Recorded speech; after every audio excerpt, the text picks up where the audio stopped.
Hello, everybody. How are you doing? It's Damon yet again with another list, and this time I'm going to decide to go into a dubious list, and it will be about the list of the top 25 movies in the last from 2000 to 2025, the top 25 movies, top worst 25 movies that I've seen in the movie theater. For that exception, apart from 2020, because of obvious reasons, every other movie has to be a movie that was theatrically released, and if possible, that I've seen a movie theater that I disliked. And that means The Room is out, and even then, I like The Room for what it is. It's a stupid movie. It's a so bad it's good movie, so it cannot be part of that list. It has to be unpleasantly bad or just flat out a movie that I regretted parting with my money from with. A movie that I actually regretted parting with my money to go see. So without further ado, there's no dishonorable mentions. They're just the list. For number 20, for and by the way, it's not in ascending order, just chronological order. For 2000, the movie The Cell with Jennifer Lopez, Vince Vaughn, and Vincent D'Onofrio. Boy, was that movie, it was bad. It was visually gorgeous, but it felt like a music video with it was void of any meaning, void of any semblance of Koreans. And truth be told, it kind of existed just to show Jennifer Lopez in her, I think, in a bikini at one point for no reason, and torturing Vince Vaughn. By the way, Vince Vaughn is a good dramatic actor. He's better placed in comedies, but it's like in this movie was so miscast as the male lead. I mean, it was very, very bad. And Vincent D'Onofrio was you guessed it, as a psychopathic bad guy, was very well inspired piece of casting. But the problem is, it was a piece of casting, a crap movie. Anybody who see that movie will say it's gorgeous, a great music video. It's like, what? It's supposed to be a movie. It's a great music video. But if you look at the story, it makes no sense. The the acting from Jennifer Lopez is awful. Vince Vaughn was good but serviceable, but that's it. The story made no sense, and Vincent D'Onofrio was just wasted. Anyway, let's go to 2001. 2001, Driven. I love Sylvester Stallone. I love his sports movie, aka Rocky trilogy. Even Over the Top was actually surprisingly not bad. Escape to Victory, but this sucked. I'd say that might be the worst racing movie ever. Like it tried to have, I think Schweiger, sorry for the same person who played Till Schweiger, who was uh, one of the basically one of the German soldiers turned against the Nazis and Inglourious Bastards.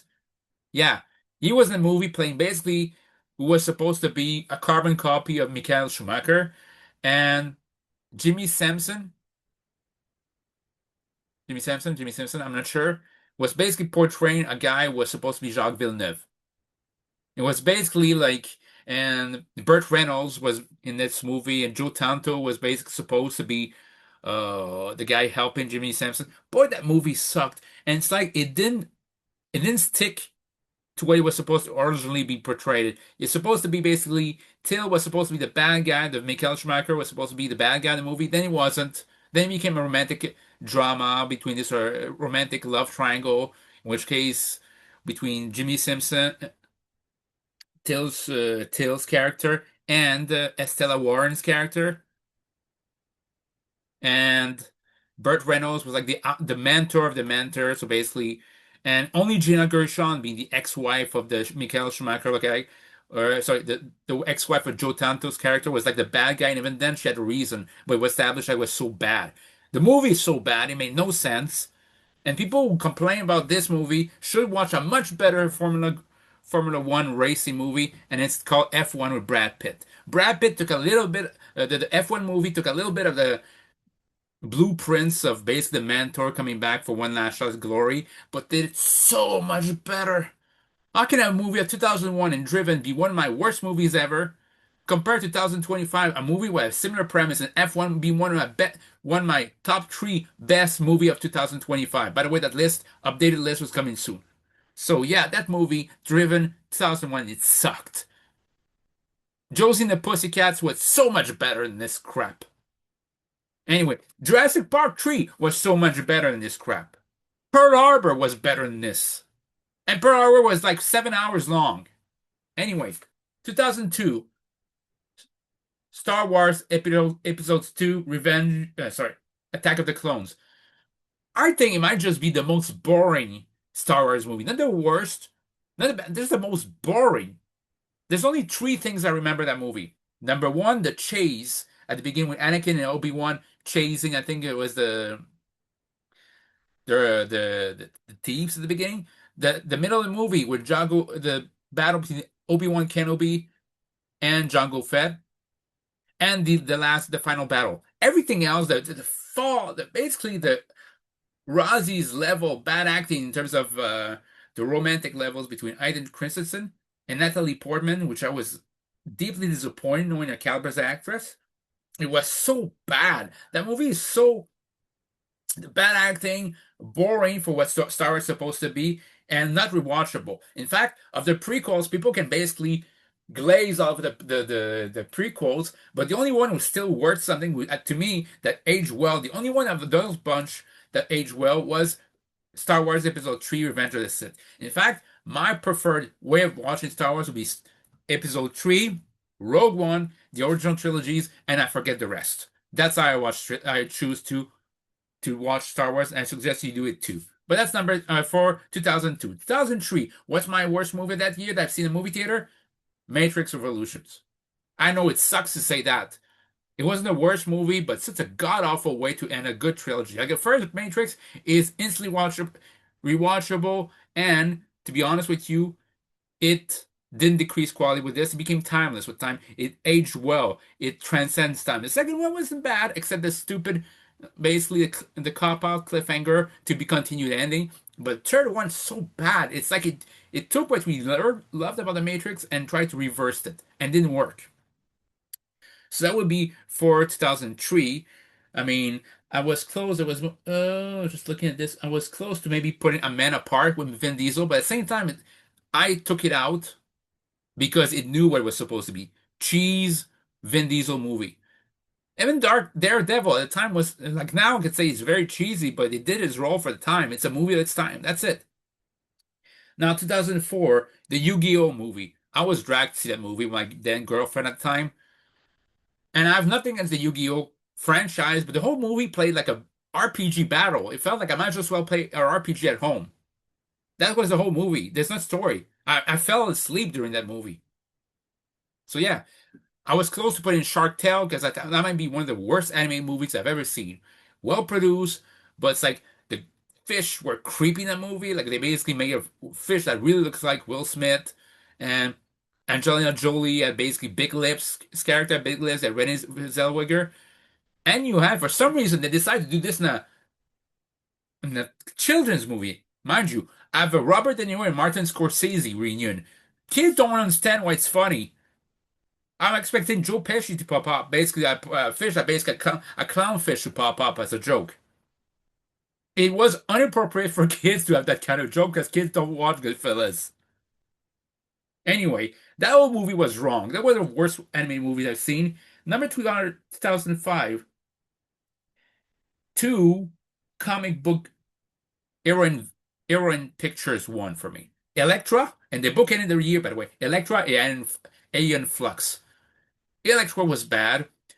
Jennifer Garner really redeemed herself in Deadpool vs. Wolverine because she knows how to play this. She played very well in Daredevil and in Deadpool and Wolverine. But in Elektra, I felt like she didn't know what to talk about, didn't know how to act, and basically played her as in somehow not as anti-heroine, but more or less like a psychopath. Like she didn't know how to relate to people and would try to excuse her bad behavior, antisocial behavior, when in reality, like, I don't know why she was such an heroine. And the bad guys were so underwritten and so bland. Like, I can't remember anything about that movie. It just was so bland. And Flux, yeah, that's Charlize Theron. Yeah, she's a kick-ass actress, but it's one of the few misfires she ever did as an actress. And yeah, I know that Richard Dean Morgan, the guy who plays the comedian in Watchmen, was in this movie, but it still doesn't change the fact that it sucked. And I was close to putting Stealth. That year there was Stealth, a movie that basically I think Jessica Biel and Jamie Foxx, fresh off of his Best Actor win for the movie Ray, was they put it all over basically the promotional material, but he's in there and he never talks. He's like just in the background. I don't even see why they put him in the movie if they're gonna do that. Anyway, that's number for 2004, 2005, that's 2005, sorry. Now 2006. There was no real bad movie, so I put Barnyard. It's like, it's just a below average, but not offensively below average, just below average animated movie where nothing much happens. Or you could have Superman Returns. Maybe that should be this because as much as I like the performance of Brandon Routh, movies stupidly long and boring. Nothing happens. There's no fights. It's so boring. Bryan Singer thought, hey, you know what? I'm gonna make the best Superman of movies, the best Superman movie. I prefer X-Men 3 over that. Let it sink in. That's 2006. 2007, what my worst movie, it's again bookended and it's a tie. It's between Norbid. Do I need to explain it more? Eddie Murphy playing lots of characters, think he's interesting, and he's not. It only made me feel like, hey, where did the Eddie Murphy from Coming to America go? Because this one's unfunny as hell. And it aged badly. The movie aged badly. And then the AVP Requiem. I like AVP, the first one. It was cheesy, was campy, but it's like, okay, it was a palatable horror movie, and this one just sucked. You didn't cheer on for the main characters. You wanted the humans to be eliminated by either aliens or predators, and now you have a Predalien? What the hell was that movie about? Anyway, that's 2007. 2008. Oh, it's bedtime stories with Adam Sandler. I don't always agree with the hate that he gets, but this one was like, let's try to make a cute Adam Sandler movie with Adam Sandlerism. It didn't work. 2009, you had the tie between Shorts from Robert Rodriguez, the Robert Rodriguez. We did Sin City, we did Machete, we did Desperado. All those did Planet Terror. All those kick-ass movies and those shorts. Heck, it's not even Spy Kids bad, just horrible. And yet Pink Panther 2. Look, I love Steve Martin. I really like it. Him in The Jerk, Dirty Rotten Scoundrels, Three Amigos. I loved him in Little Shop of Honor, and I love him in Only Murders in Building. But in that time, it didn't fit. It felt like the Pink Panther 2. They didn't understand why it was funny. The originals are funny because they were witty but stupid at the same time. This one is just stupid, basically cartoony, and trying to basically see the joke, and make me feel ashamed for every actor that said yes in the project. So that's how it feels for 2009. 2010, The New Nightmare on Elm Street, the remake. Again, wasn't the greatest movie in the world, but quite frankly, it pales to the original. And Jackie Earl Haley pretty much plays him like he played Rorschach, just as a bad guy. Anyway, that's number for 2010. 2011, Your Highness. Fresh off of a win for an Oscar for Black Swan, Natalie Portman agreed to do this crap. And James Franco and Danny McBride are in the movie. Danny McBride tried to do a PG version of Kenny Powers, and it doesn't work. Not every movie needs to be done with Danny McBride. More often than not, play the same character in every movie does, but it works for Eastbound and Down, but it doesn't work here. And James Franco wasn't funny at all. So that's 2011. 2012, Snow White the Huntsman. Up to that point, I thought it was the worst Snow White movie that ever was, and boy was I proven wrong this year. But hey, you know, what happened for that movie? Oh, it marketed like the movie has plenty of action. There wasn't. They marketed the movie as it would be exciting. It wasn't. The only saving grace was Charlize Theron's acting. That is it. Take away from the movie was sucky. I mean, some of the dwarfs basically were played by normal actors.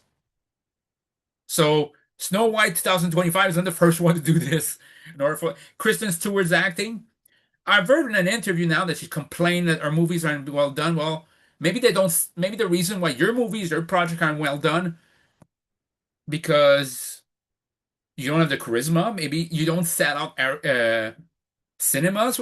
Your movies don't make back a profit, so why should they listen to you? It's anything like in the real world. If you don't get good results, why should they listen to you? Like, get over yourself. Because then Academy Award nomination for Spencer, all of a sudden everybody sort of kiss your ass.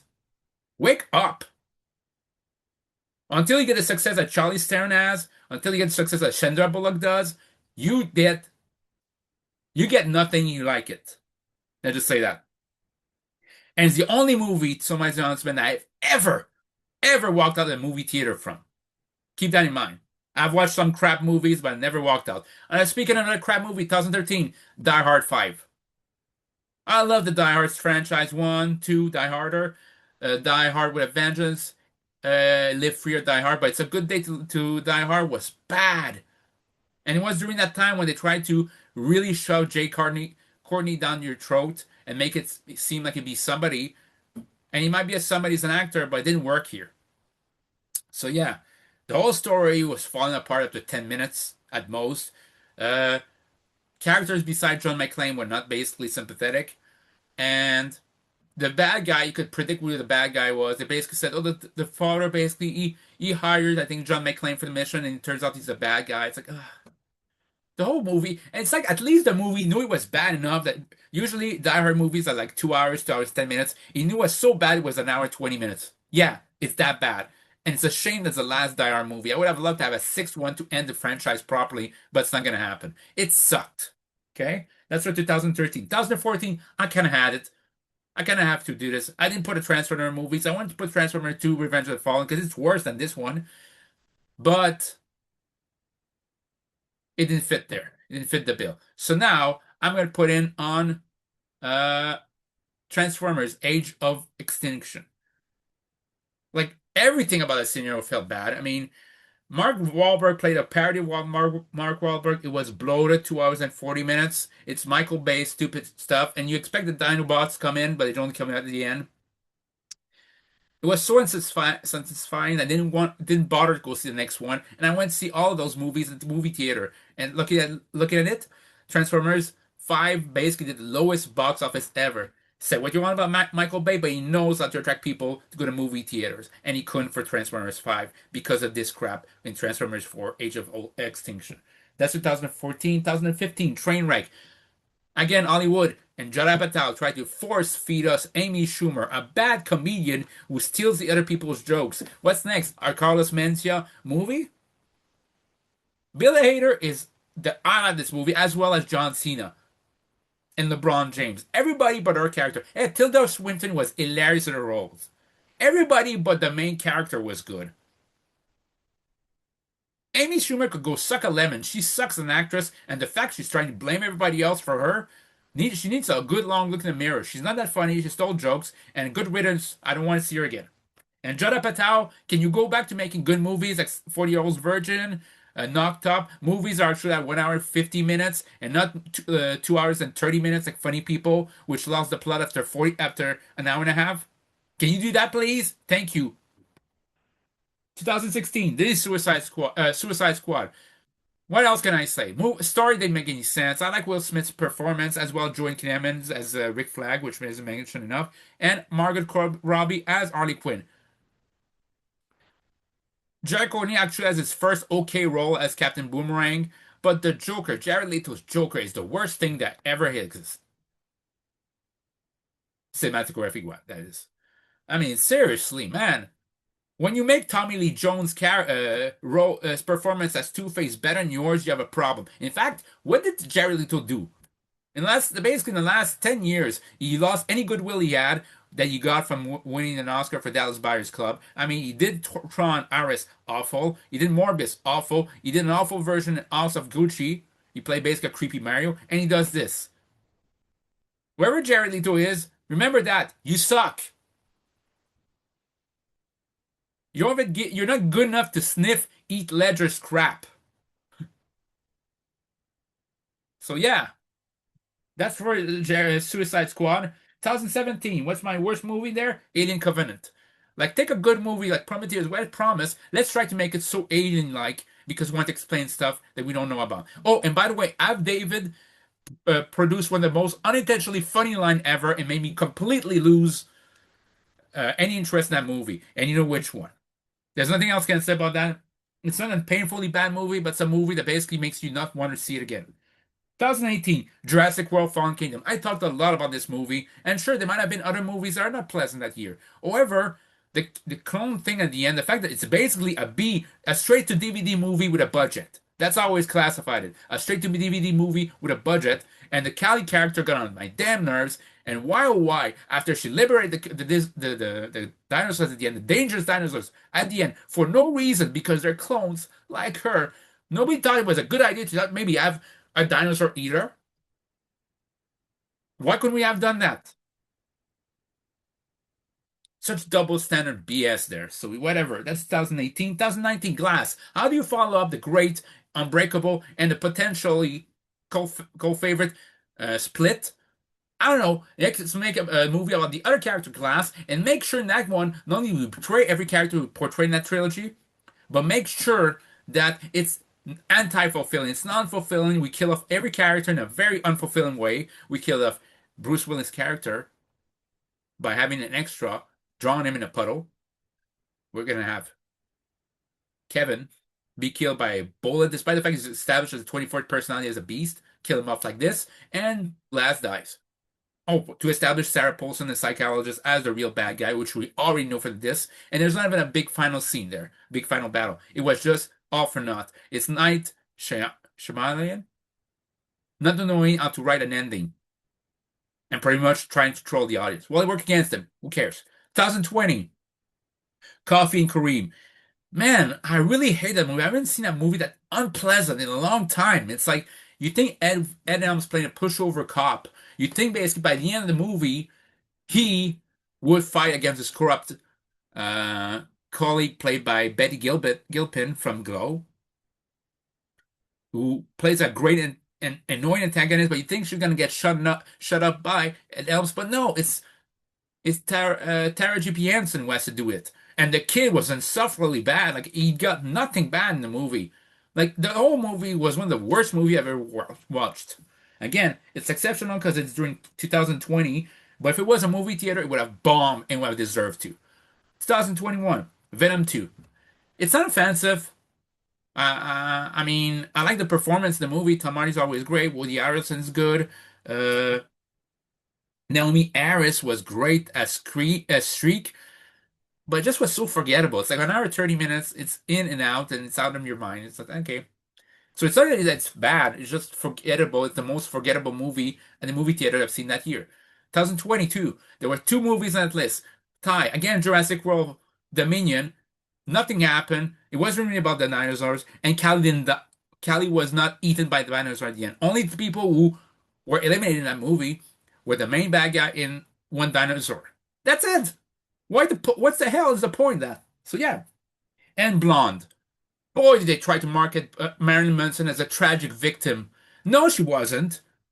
Marilyn Monroe was not a victim at all. She's a person, just like a lot of Hollywood actor and actresses who abuse with drugs, who abuse with this, who uh, basically abuse drugs, basically weren't able to just, put in their limits, not basically trying to establish limits and boundaries to their lives, and end up losing their lives because of this. She was no victim. If anybody was a perpetrator in Marilyn Monroe's demise, she would have needed to look in the mirror. And people idolizing her really need to get over themselves. And the whole movie basically make a controversial scene about JFK is dangerous and should be a precedent to not something you should not do in somebody's autobiographical movie. That's 2022. 2023. What's my worst movie? Elemental. Not bad. Like the meme says, that not bad, but not good. It was the most boring Pixar movie I've had to see, but it wasn't as bad to me for me as Elio. But I get there. 2024, there was no bad movie in my opinion. I've seen a movie theater, not one exceptionally bad. But 2025, man, with this, I know what you did last summer. Boy, oh boy, do you know how to take off your audience. I mean, let's take the protagonist of the first two installments and let's make him the guy who basically is the killer in the next one. Let's make him the killer of the third one for no reason. People say that Triple H books in WB very predictably. Well, this is the equivalent of not booking predictably for no reason and just for the lulz. The movie is bad. The protagonist is bad. Jennifer Love Hewitt basically plays a half-assed performance. She looks very good, but a half-assed performance. Freddie Prinze Jr. looks like he didn't really want to be there, but people just say, "Hey, do it for nostalgia." The whole movie is horrible, and they had the audacity to put on a post-credit scene with Brandy, thinking there'll be a fourth one. Yeah, good luck with that. Anyway, those are my lists. Let me know what you think. I wanted to be short, so I'll shut up now. Have a great day. Bye.